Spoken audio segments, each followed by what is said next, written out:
一條視頻話俾香港人知，中山唔同嘅街鎮究竟有咩特色？全中山有23個街鎮，就好似香港咁劃分咗18個區。中山嘅面積就係我哋香港嘅1.5倍大。中山嘅每個鎮區各有特色，最可以代表老中山嘅，當然就係石岐啦。百幾年前嘅老街道、博物館，全部都喺石岐區，就好似香港嘅上環加旺角嘅組合，有歷史文化得嚟，又可以感受到市井人民風情。咁東區街道係中山現時嘅 CBD 金融中心，就好似中環咁，全部都係一棟二棟嘅寫字樓。火炬開發區就分為新火炬、舊火炬。舊火炬就係我哋嘅新產業園區，新火炬就係我哋中山嘅富人區，就係似我哋香港嘅跑馬地半山區。西區就似我哋油尖旺落街乜都有。南區空氣頂呱呱，五桂山我哋嘅綠色氧吧自然生態保護區。南朗區就係我哋深圳嘅橋頭堡，即係馬鞍島。神灣就係我哋嘅鴉髻山、波羅的山，就好似我哋香港嘅西貢咁。沙溪最有人間煙火氣，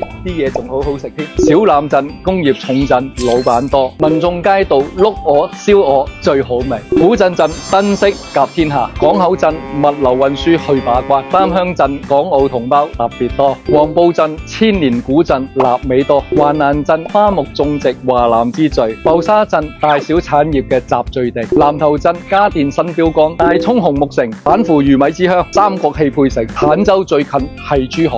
東鳳至叻小家電。總之一句講晒，各有千秋。每個街鎮都有好玩好食嘅地方，之後我都會帶大家一一解鎖。